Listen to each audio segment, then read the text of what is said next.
We are creating a platform for those who are curious, one that tells the story from the artist's perspective. Moments in time captured from the innovators who are reshaping dance, music, theater, and the visual arts. This is the Working Artist Project.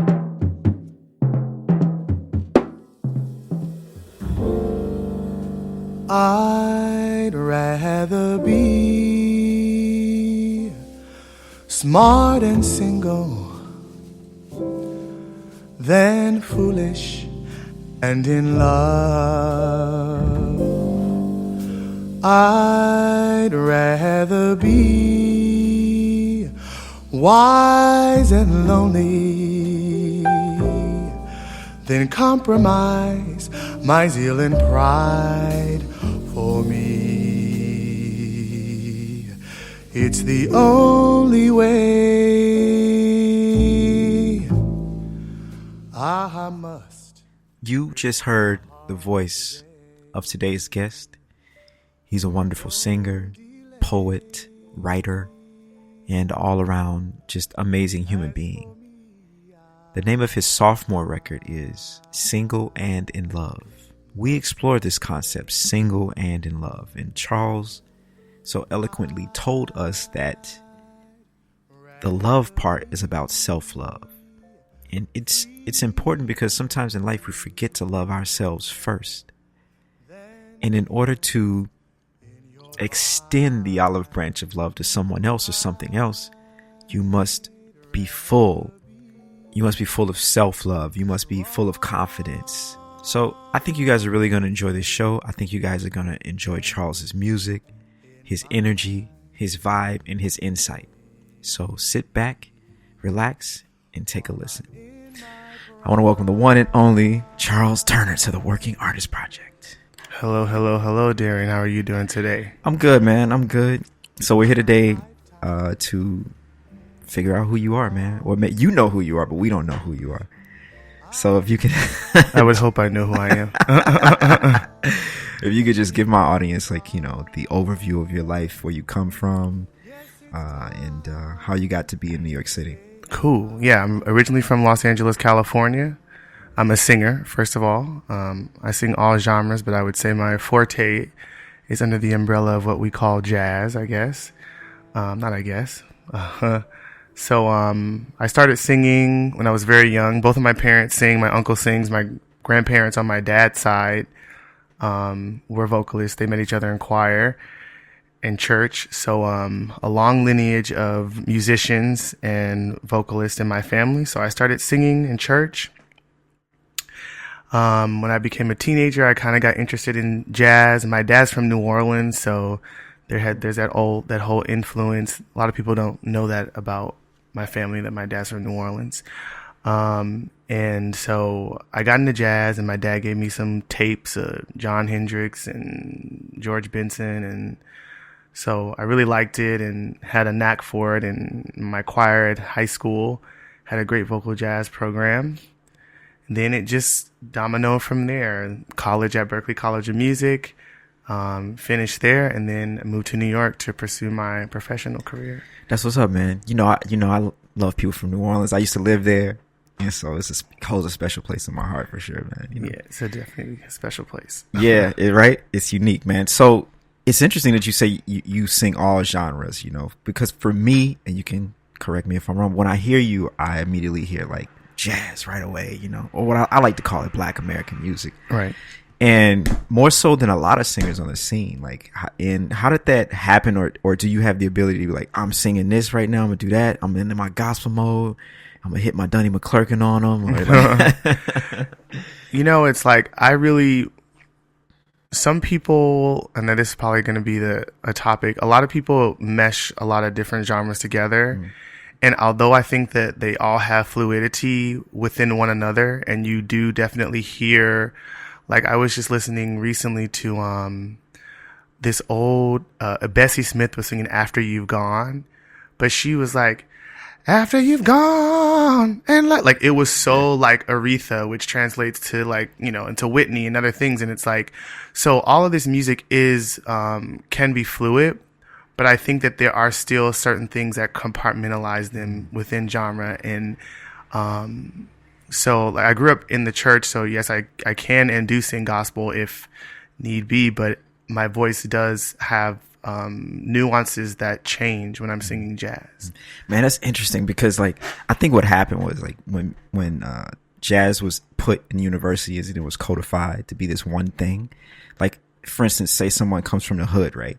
And they're singing like they come out of the church and they're singing After You Gone. Right away the teacher's gonna be like, nope, that doesn't sound like Lena Horne, or that doesn't sound like XYZ. But Bessie Smith had the freedom to be Bessie Smith. And so that in itself kind of like stifles maybe a lot of creativity. I completely agree. And it was crazy. I was sitting out at a pool. We were listening to this, and I was thinking in my mind how many people do kind of become discouraged to do jazz because they don't necessarily fit into what people think of, like a Billie Holiday or Ella Fitzgerald. So I do think that it does stifle some people's creativity and inviting other people, especially people that have other backgrounds like gospel or R&B, to be more involved in singing jazz. Right. Yeah, man. I don't know, man. We got to be more open, I agree, within reason. What do you mean?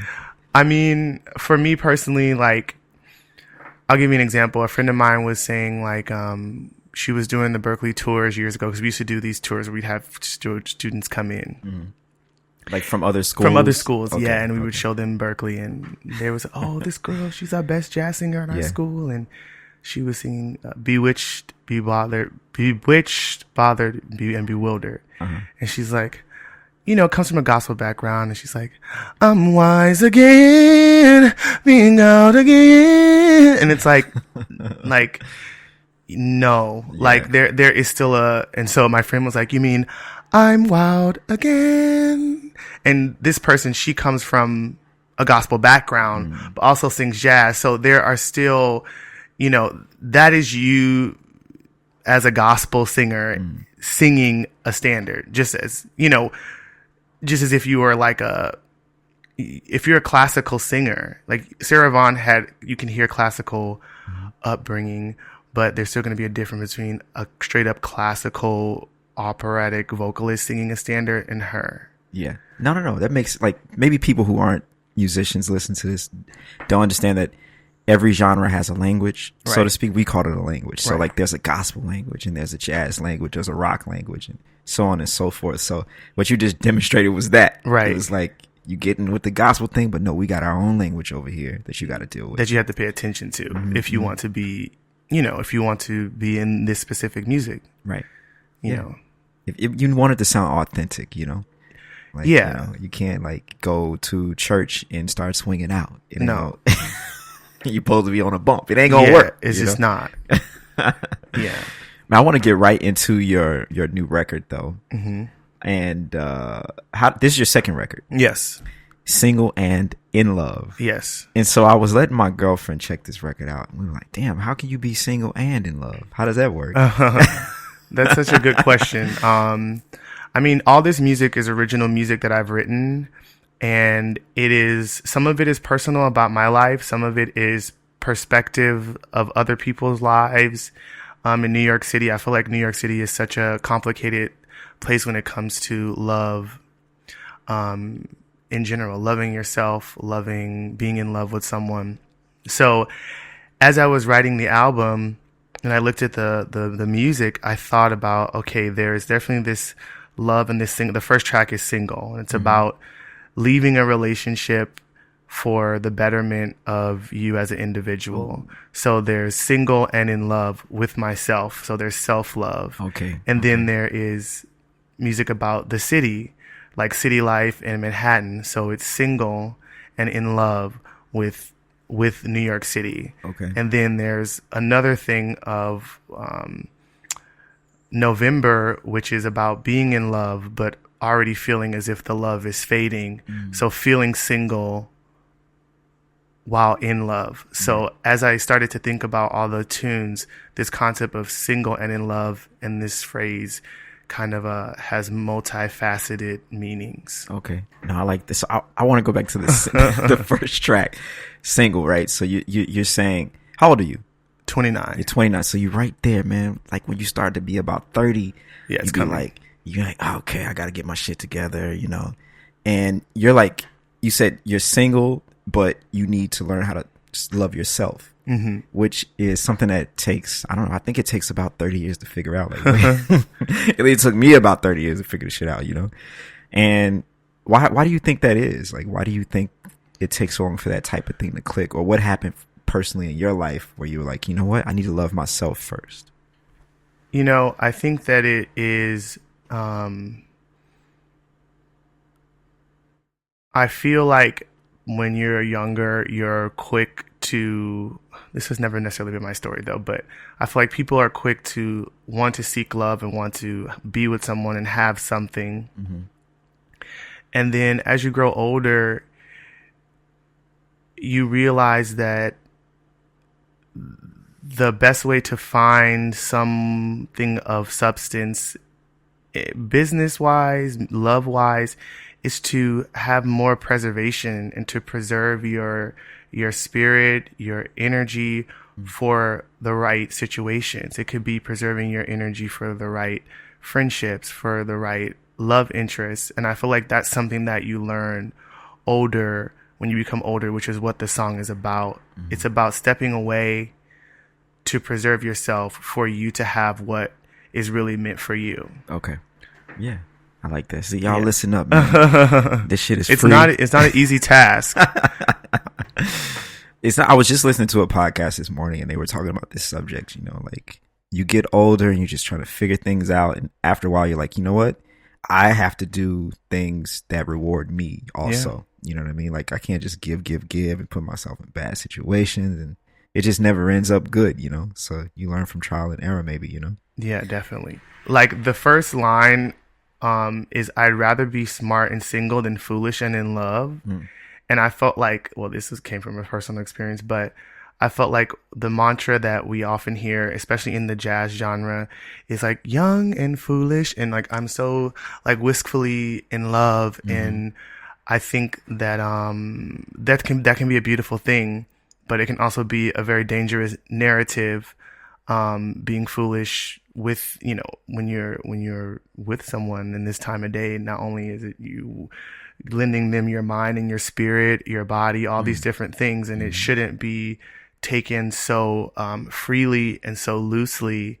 And so that's really what that phrase came from. I'd rather be smart and single than foolish and in love, which reverses the narrative of, I feel, a good percentage of music and jazz standards. So I wanted to just flip the script. Yeah. For today to really give us something that's good to live on. I'm always curious, like, why is it that love, you know, like I think love and sex are like the two most powerful things on the planet, right? And how is it always infiltrates our art, you know, like every artist in every genre talks about love, you know? Right. Why, what is it, what do you think it is about it that like I have to sing about this? I find that it to be the most difficult thing that people have no control of. Mm. And I feel like you can control your atmosphere as much as you can as far as your business is concerned, or school, or even friendships. But sometimes you end up in situations where you just have no control. And you're just in this emotion. I think that that's what's so fascinating about it, is that there is, I don't know. It's either something that either you grow up in a household of love, so therefore when you become an adult, you seek the same thing, mm-hmm. or maybe you don't, and you want to have maybe what was lacking when you were younger. Oh man. So sure. I feel like either one of the two or whatever, it's always something that I think we all need and long for as human beings. Yeah. I want to take a minute now to kind of listen to one of these songs, and mm-hmm. it's Wise Man's Lament. Mm-hmm. What is it? What does that even mean? Wise Man's Lament. So this is you got me on the podcast. I'm a talker now. So, so he's like, I can see now. No, kidding. So, I actually wrote Wise Man's Lament. This was when I was working with Mark Carey during the Harlem sessions. Yeah. And I was so influenced by all the music that he was throwing at me. It was such an incredible time, so important for the development of me as a person and a vocalist, artist. This was the same time as the Republican debates. Oh shit. Okay. And so I had been listening to all this Abby Lincoln and so I was watching our current president. And the first line, I was in my room and I was like watching the debates and I'm just like, man, fools always seem so sure. And I'm like, oh man, that's a really good line. And then literally the rest of the song came all out like in one evening. Wow. And it's really just about social injustice. It's about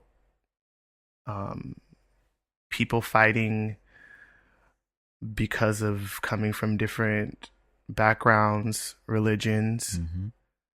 And I visualize this person, God or whoever, I don't know. I never thought about it that way, but just kind of lamenting about what's happening now in our country in particular, but also in the world. So that's why it's Wise Man's Lament. Wow. That's deep. We'll take a listen right now. Yeah. Man only seeks to rule and then lies to prove that he's the jewel. Greed while the others bleed, praying down below while the high succeed. Hate is the luring bait when your blinded waits to seal your fate. The world would be a marvelous place, but the poor we abhor and the rich we embrace. There are people who leave trace of distaste for the ones who belong to another creed or place. And we live in an unconscious state, starting wars with our faces irate, while our children follow this blind generations of hurt, pain, and strife. Fear makes the weak draw near. Yeah, so this particular tune, I mean, just that whole speech you just gave, which was epic and true and just very sincere and honest, like makes me think about what's happening now with my man who just got shot by the police officer, Mr. Jean, 10 days ago in his own apartment. Oh, in his own apartment. Oh my God. Yeah. And just what happens on a daily basis here in America, right. Like how it seems like this music is kind of protesting that. It's kind of protesting the political climate and all of the stuff that our president stands for, and the way he treats women and everything, and the way he thinks about people who aren't white men. Right. Like, do you try to take a stand with your music, or are you like more in the background, or do you just come out and protest against things that you don't agree with?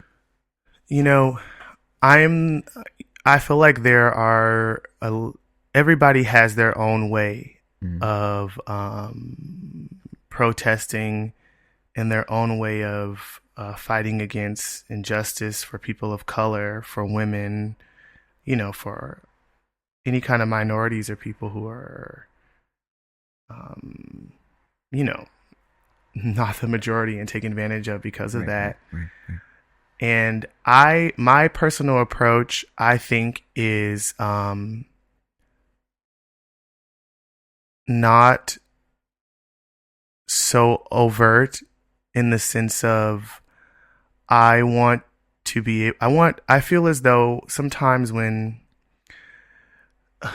especially when you're dealing with, people, or let's say white people who sometimes may feel a little bit threatened, like the whole Black Lives Matter. So then, whoa, all lives matter, or my life doesn't matter. So like sometimes when a statement is so clear cut and so blatant, I find that there is more of a pushback for them to digest some of what you're trying to tell them.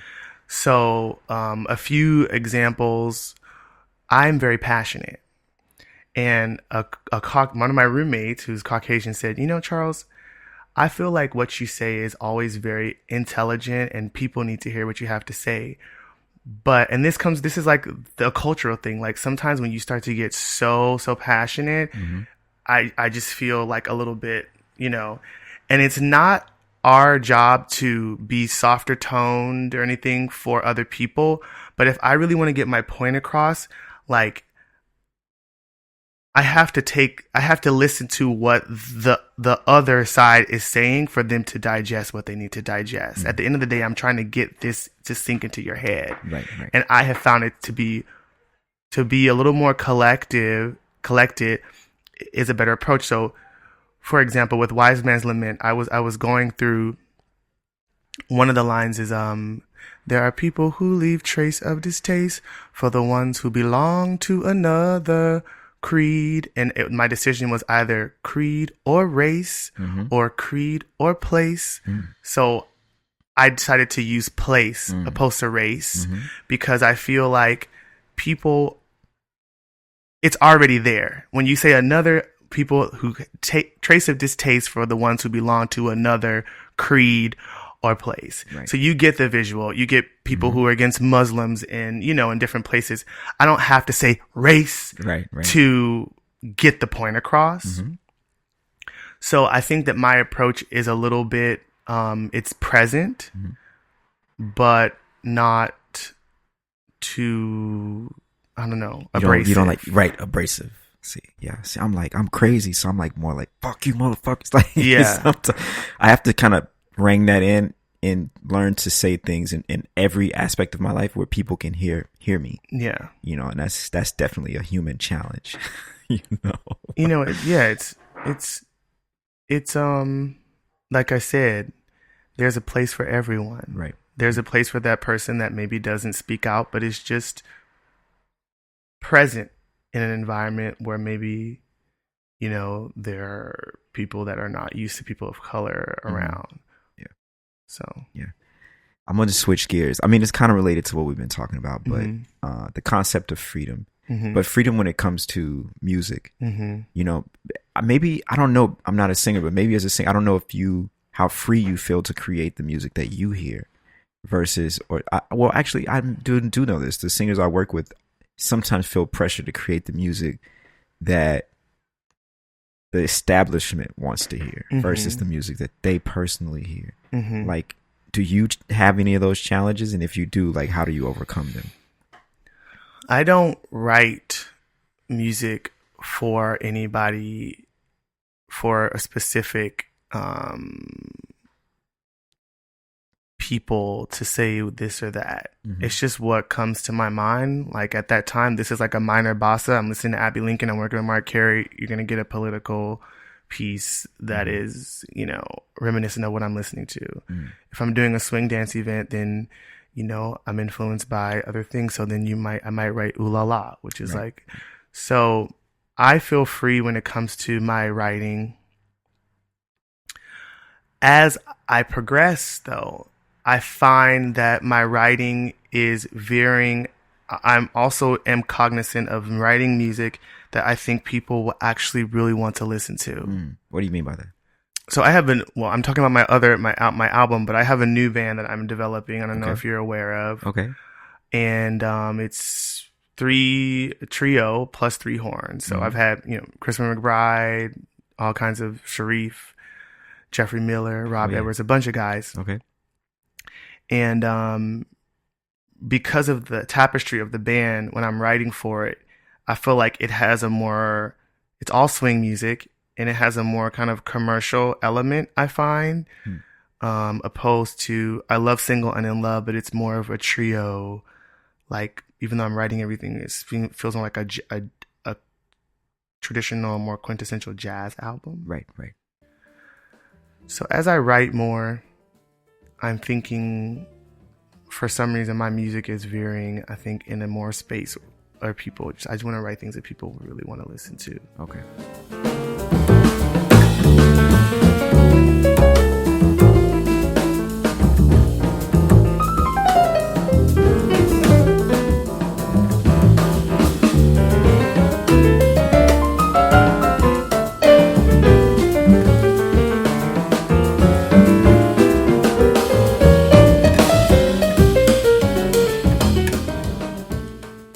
Like, what kind of challenges have you overcome? Or like, what's the biggest challenge you've overcome since moving to New York? Oh man, that's a whole nother day. I mean, I've had crazy living experiences, from bed bugs to, crazy roommates and all kinds of stuff like that.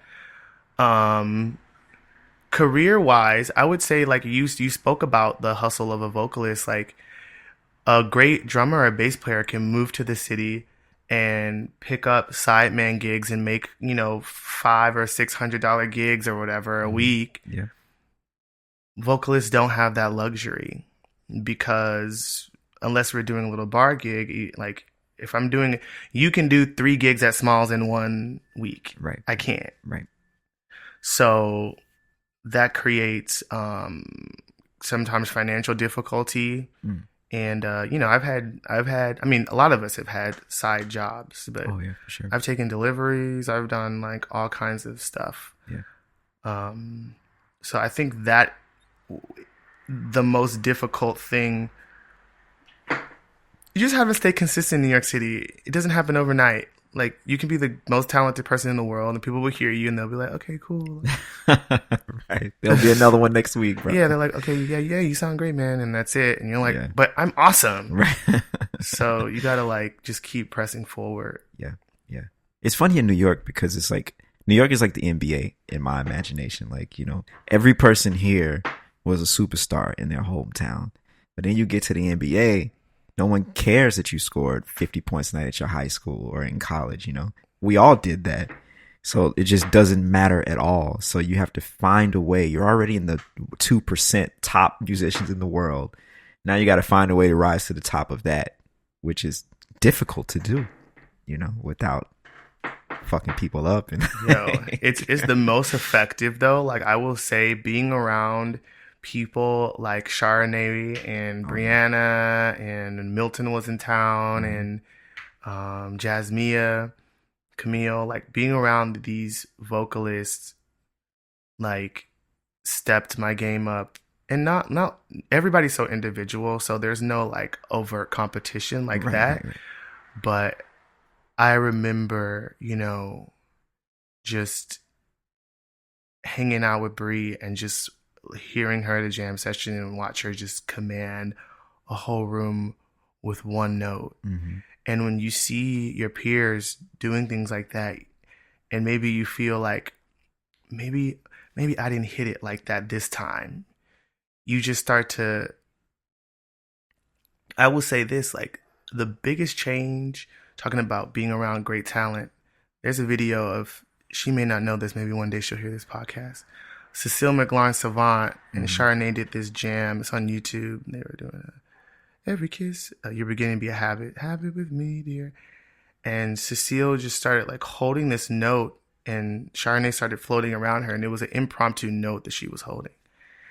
And then she just held it for however long she wanted to. And I said, I don't have that kind of control. So then I went back and started taking more private classical lessons, because I was like, I could not have been able to do that. So that's an example of just being around other great young people and how they can influence you and push you to be better. That's great. That's a great example, because it makes you better at what you do. So it's never a competition. It's just like, oh, that's dope. Like, if they can do it, I can do it. Yeah. And so it's just a matter of practice and getting there, Man, why aren't there more male singers in this scene, man? It's like you. In Milton, he moved, or he's in Jersey now, I think. Yeah. Vuyo's doing his thing. Oh yeah, too. Vuyo, he's a beast. I mean, it's such a good question. I mean, I feel like sometimes there's still more of a cliche that is pressed upon people. It's really about also representation in what you see. Well, that's a whole other topic, but if people hear about Ella Fitzgerald and hear about Sarah Vaughan, then there are more women that might be inclined to want to learn the genre. Whereas people, Nat King Cole, Joe Williams, I feel like they're not as readily known or accessible to the masses overtly as Billie Holiday or something like that. Right. And then women, there's not as many women musicians. So a lot of times the ones who fall into jazz end up being vocalists. Right. So they're musicians. Aside from that, I can't really say why there's a lack of other male. There were so many back in the day.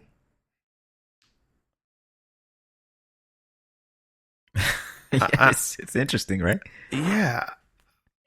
I don't know why. Well, look, if you're a young guy, get on your vocals, man. Hey, get on your vocals. Just actually don't sing jazz. I wanted to. No, I'm kidding. Man, when I was a kid, my dad he's a singer, and I used to always try to sing. Man, I'd be in the car in the back trying to sing with my little sister. She's a year younger than me. She can really sing. Mm-hmm. And so I'd be in the car like, yeah. My dad would be like, shut up. And my sister singing, But I didn't have that talent, but I always wanted it.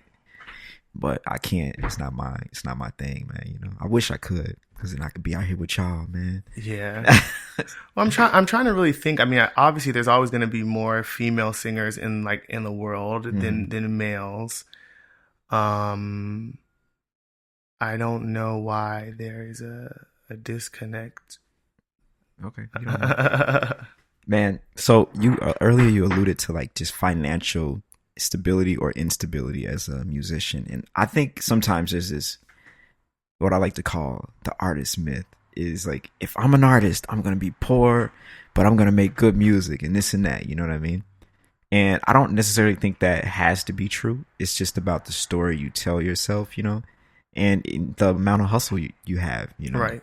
Do you find your peers in today's scene have that oh man, I'm just poor and I'm just gonna play this horn, I'm just gonna do this and that, I don't, the peers that I'm around, I don't think that anybody is poor. You know what I mean? I don't think that nobody is not making a living. There's a lot of great opportunities out there. I will say, when I said I took deliveries, I was taking deliveries and catering orders, but I was, the reason why I did that, I stopped serving. I had managed a restaurant, and I was serving tables at a restaurant, and I decided to do this because it better fit my time schedule, and I was still getting paid really well for the hour. So it wasn't, and plus awesome catering tips. But I will say this, the whole struggling artist to become something doesn't have to happen. But I remember walking some days and crying to my mom. I remember doing my first album release at Dizzy's and then coming back to work and making sure someone had ketchup in their bag. Right. And I will say when I did my second album, I had to run to Zara to get a pair of shoes, and I hadn't realized I was right back at Bill's Barn Burger where I used to work. Wow. And I'm not me and we don't shout. That's not really something that me and my family do. Mm-hmm. And I could have just started, just jumping around, just thinking about what I did to get to where I'm at. And then it was such a humbling experience. So I forever have gratitude for where I am now, because I knew I took certain steps that I didn't want to do that were unpleasant to get where I'm at. Mm-hmm. So although I don't think everybody has to experience that, I think it can be humbling and beneficial for you in the long run. Yeah, for sure. So I wouldn't take the experience away now. No, for sure. At the time I was not. You hated it, yeah. when I first moved here, man, you know, I was playing in Central Park for like 6 hours a day. Oh, God, you did that. Oh, Lord. Yeah, dude. Like I was like bringing my drums at 5 a.m. because you got to get the spot. So I'm just out there with holding the spot for the rest of the cats. And we would just play all day. But, you know, I did what I had to do. I didn't have gigs. I didn't know people. It took time to do the thing. But did you guys make decent money? we made some money. You know, it was enough to get the rent paid. Wow. But it was like you do that in the summer to the spring. And that's just what it had to be at that time. That was almost 6 years ago at this point. But, you know, thank God I don't have to do that anymore, man. I know. You've been here that long? It'll be 6 years in December, yeah. Yeah, man. Yeah, I mean, you know, under the radar, man. Yeah, all of a sudden you just popped up out of the blue. Like, I want to talk about like goal setting because that, you know, obviously you had some goals if you came from managing a restaurant to releasing your first record. Despite that, now your second record, which now you don't have to do those types of things, right? So how do you set goals for yourself, and once you achieve those goals, how do you know what the next step is? I mean, your goal is to, whatever you do is to be invited back, whatever that may be. That's your first goal. And then once you have that, you expand upon the things that the relationships you already have to build other ones. So like, I'm never a complacent person. I'm about to turn 30 and I look back and I'm very satisfied and pleased with my achievements in my 20s. But you always want to move for example, like I was working with this swing band, and that was a whole other conversation because it's like, it was mostly white males in this band. And although most of them are great musicians and I love them dearly, I felt very ostracized. No, I just felt like, you know, the only person. Right. And so I realized that we had been traveling and doing a lot of things, but I had reached the cap in this space.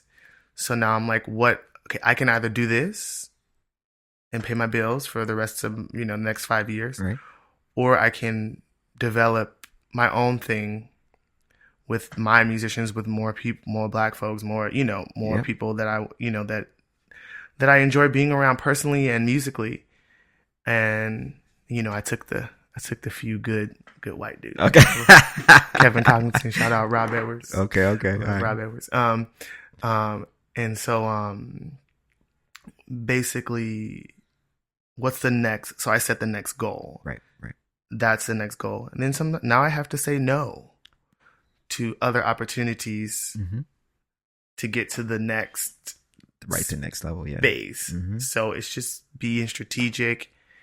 And I set the goal, and then this is what I want to do, and then I do it. Yeah. Set your motherfucking goals. Set your goals, and then do it. Action. Just action. Last thing I remember, a vocalist, because I was teaching in France, and I will be teaching in France. I'll be kind of back and forth with New York City and Paris, starting in October. But this vocalist, she was like, so like, you're teaching in Paris? Like, yeah. I'm like, yeah. She's like, so like, how, like, do you mind me asking how that happened? I'm like, oh, like, a friend of mine set up a master class between two swing dance tours. I set up something in France. So I knew I had that plane ticket to get to New York and back. Right. And I'm like, I did a master class. The school loved me. And they were like, if you want to come and teach some classes, we'd love to have you. She's like, so you just like up and left and just went to Paris? And I'm like, yeah. She's like, wow, that's so courageous. I'm like, yeah, I mean, I never thought of it that way, but you have an opportunity, a window, and now I'm going back and they're giving me more, you know, now we'll have more classes. And right. So and who knows where that's going to lead. Then, yeah, I mean, we're talking, now I have, I'm teaching improvisation and stuff. So now I'm figuring out how I transfer my thing. So like, we're looking at, after I get more credibility, like I want to give a real book, right, as to how to transfer some of this. So they're just like my little guinea pigs. I'm like, let's try this. Okay, this is effective. So that's another thing. I'm not just thinking about this. Now, next thing, okay, what's the next thing? Right. Okay, there's not any really books of substance out there teaching people vocalists how to improvise. Okay. So that would be the next. Yeah. That's dope. Move. Better hurry up and write that for somebody else to. They couldn't do it. They don't know how to do it. They couldn't do what I'm not even going to tell you what my theory is, but they wouldn't be able to. We'll be looking out for transfer that theory. Man, what do you want your legacy to be at like you're 150 years old, you're about to check out? What is your legacy? You know, the older I get, the more I realize that my purpose here is not only just to sing, but to be someone that helps to move and cultivate culture. And so I would hope that people would obviously just love and be uplifted by the music that I brought to the table while here on Earth. But I would also want people to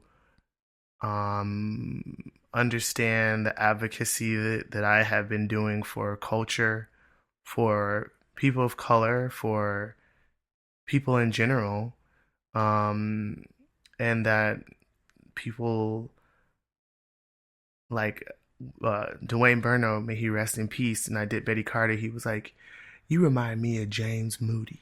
And I'm like, I didn't know much about James Moody, but the more I heard, he was a person, like a lively person that everybody loved and respected. And so that's what I would want for people to say, you know, he was like a cool, uplifting person, and that they had respect for me as a human being and whatever things I brought to the table. Nice. What are you most thankful for? I'm most thankful for... You're about to get me all emotional on this freaking thing. I'm most thankful for my family. My parents, my little sister, and then my extended family, uncles, aunts, I come from such a wonderful background of people who raised me and still encourage me all the time. I think that's why I'm able to be kind of as strong as I believe myself to be, is because I was raised with such support and still have this support. So I'm the most thankful for my family. Without them, I don't know, like I would be, I think, a completely different person. And I feel like I said, 3 generations of vocalists. My uncle, you know, was signed to a major label, and you know how that stuff goes, business. So I feel my generations and my ancestors before, I feel all of them, not weight, but just them like uplifting me to achieve maybe certain heights that they were not able to maybe achieve or have. Yeah, I like that. Well, that's it, man. Before we go, I do want to give you an opportunity to plug anything you got coming up, your record, where people can connect with you, all of that.